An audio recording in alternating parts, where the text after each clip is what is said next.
안녕하십니까, 최주부입니다. 지난 영상에서 경제와 관련하여 사회초년생이 신규 교사가 바로 준비해야 할 것 탑5를 알아보았는데 반대로 조심해야 할 것들도 있습니다. 따라서 이번 영상에서는 경제와 관련하여 신규 교사들이 조심해야 할 것 탑4를 준비해 보았습니다. 어떤 것들이 있는지 지금부터 살펴보겠습니다. 탑1. 투자 대상은 돈뿐만이 아니다. 신규 교사들은 차곡차곡 쌓아가며 이뤄야 할 것들이 많이 있습니다. 따라서 금전적인 것에만 투자를 하는 것이 아니라 다양한 것에 투자를 해야 합니다. 자신에 대한 투자로 여행을 가거나 자기 개발을 위해 공부를 할 수도 있습니다. 가족에 대한 투자로 가족 여행을 가거나 가족 사진을 찍고 멋진 식당에서 식사를 할 수도 있습니다. 대인 관계를 위해 모임을 운영하거나 동호회 등에 가입을 할 수도 있습니다. 그리고 무엇보다 자신의 인생을 위해 할 수 있는 최고의 투자처를 찾기 바랍니다. 이 물음표에 대한 답을 찾고 투자한 사람이 진정 성공한 사람이 될 것입니다. 탑2. 푼돈의 중요성을 잊지 말자. 직장 생활을 하면서 학생 때와는 다른 상당히 큰 규모의 경제생활을 하게 됩니다. 수천만 원 하는 차를 사고 수억 원 하는 아파트를 분양받고 주식 투자로 큰 수익을 얻거나 혹은 이런 모습도 보게 될 것입니다. 이렇게 큰 돈을 자주 접하게 되면 점점 작은 푼돈의 중요성을 잊어버릴 수 있습니다. 하지만 사회초년생의 신규 교사들에게는 앞으로의 투자를 위해 무엇보다 중요한 것은 바로 작은 돈을 모아서 종잣돈을 만드는 것입니다. 비록 낮은 금리지만 안정적으로 돈을 모을 수 있는 예적금 상품에 가입하기, 5만원, 10만원의 작은 돈이지만 매월 꾸준히 적립식으로 돈을 모으기, 이런 과정이 생각보다 중요하고 이렇게 모은 종잣돈이 더 큰 수익을 가져다 줄 수 있습니다. 탑3. 종신보험, 변액보험은 NO. 종신보험과 변액보험이 누군가에는 아주 좋은 투자 상품일 수 있습니다. 하지만 사회초년생의 신규 교사들에게는 안 맞는 상품이라고 생각합니다. 왜 안 맞는지 그 이유를 알아보겠습니다. 먼저 종신보험입니다. 첫째, 종신보험은 사망시 보험금을 지급하는 상품이기 때문에 내가 아닌 다른 사람을 위한 상품입니다. 사회초년생들은 무엇보다 자신을 위해 투자하는 것이 더 중요합니다. 둘째, 종신보험은 일반적인 투자 상품이 아닙니다. 일반적인 투자 상품은 장기간 유지할수록 수익률이 높아지지만 종신보험은 보시는 그림처럼 장기간 유지하였더라도 환급률 즉 수익률은 상당히 저조합니다. 납입금 대비 수익이 나는 경우는 사망시 뿐입니다. 셋째, 교사들의 경우 맞춤형 복지로 생명상해보험을 의무로 가입해야 합니다.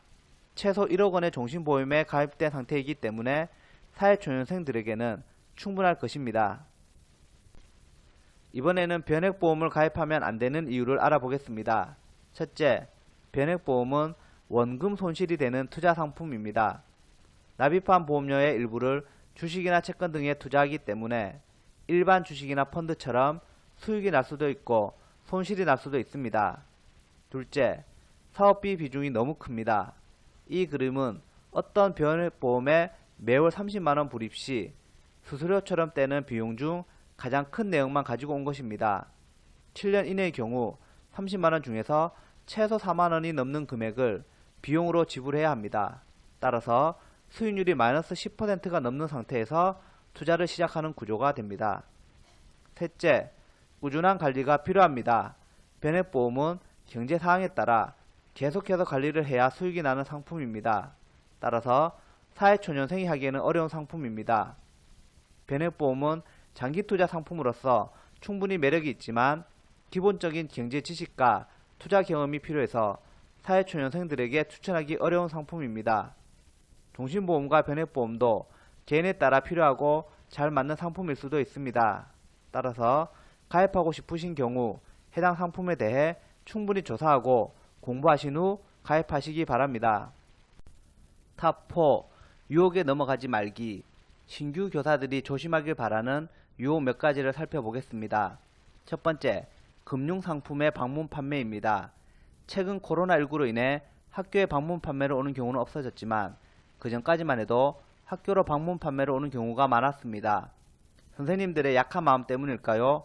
학교에서 판매 실적이 꽤 좋다고 하였습니다. 하지만 이렇게 가입한 상품 때문에 마음고생하는 선생님들을 꽤 보았습니다. 정말 자신이 원하던 상품인지 잘 생각해 보시고 그 자리에서 바로 가입하기보다는 시간을 두고 다양한 정보를 찾아본 다음 가입하시기 바랍니다.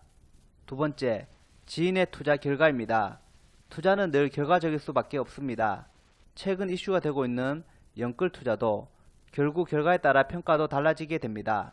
따라서 지인의 성공담을 듣고 따라서 투자하는 것은 조심해야 합니다. 세 번째, 노후 보장 타이틀입니다.